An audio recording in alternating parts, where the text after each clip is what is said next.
Thank you, Mr. Dixon. Hello, students, facility, parents, staff, family, or to put it simply, everyone in this room. My name is Sophia Chapel, and this is my chapel. Yeah, my introductions aren't the best, and certainly not the most interesting, so let's just get straight into this.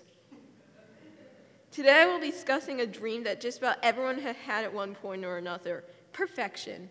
Total, absolute, perfect. Perfection.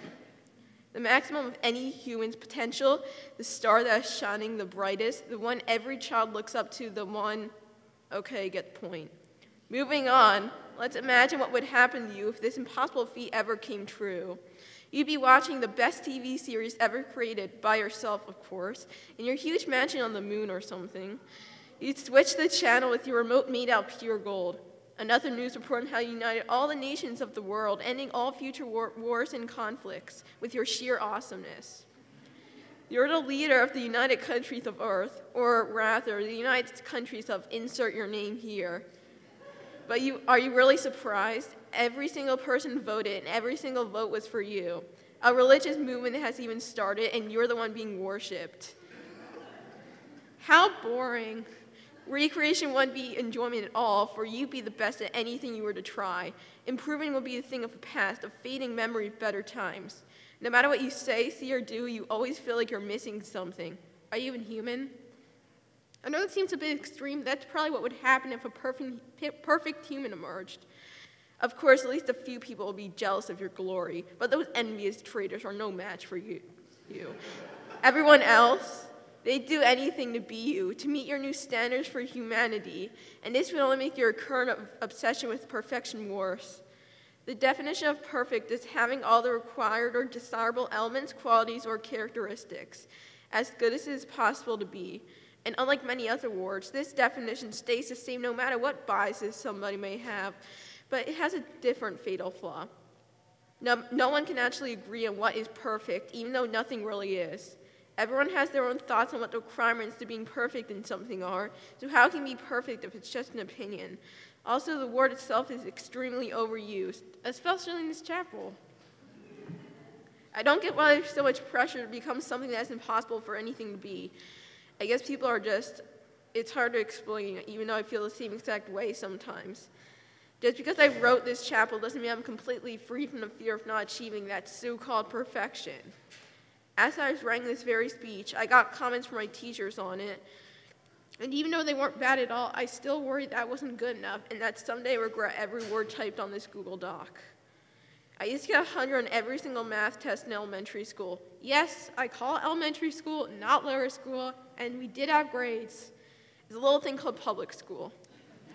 But then in middle school, especially in 6th and 7th grades, I would instead get B's and C's on all those tests and quizzes. Perhaps it was the switch to algebra or the switch to Montgomery.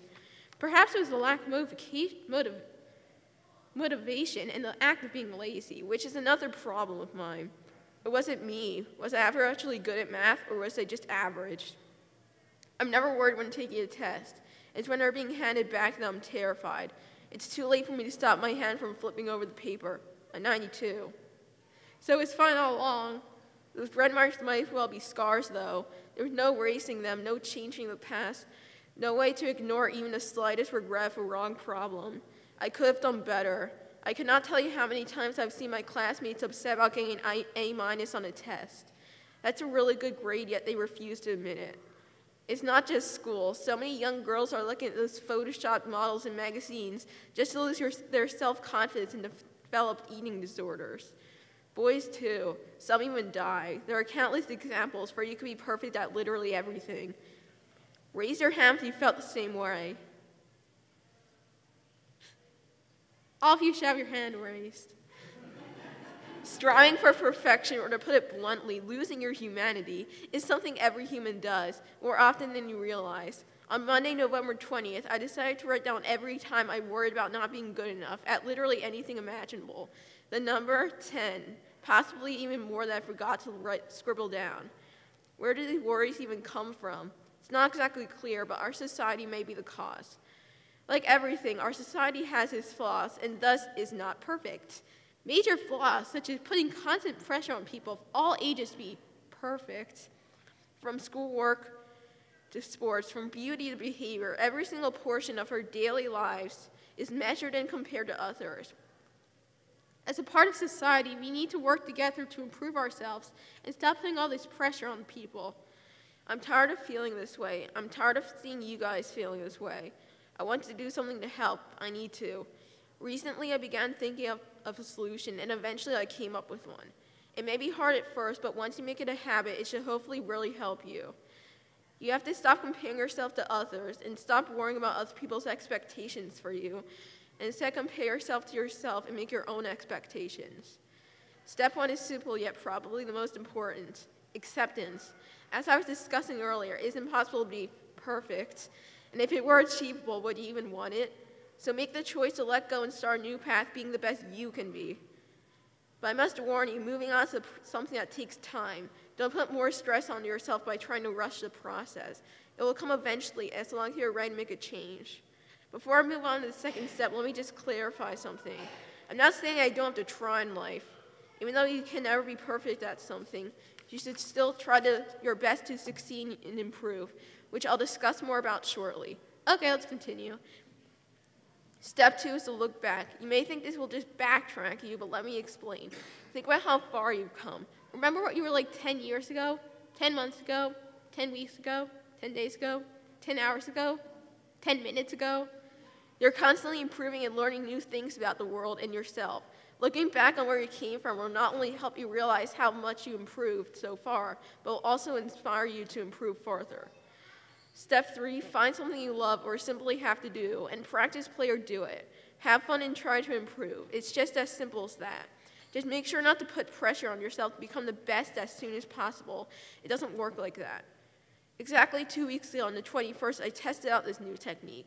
While it's hard to test with a process that takes time, such as this works well in one day, I have to say it started to help a little.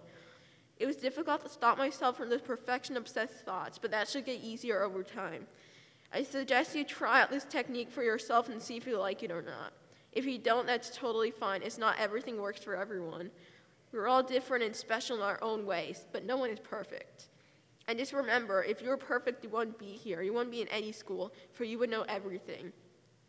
Making mistakes is okay. In fact, making mistakes is the best thing you can do in life, because making mistakes is the best way to learn and the best way to take full advantage of your humanity.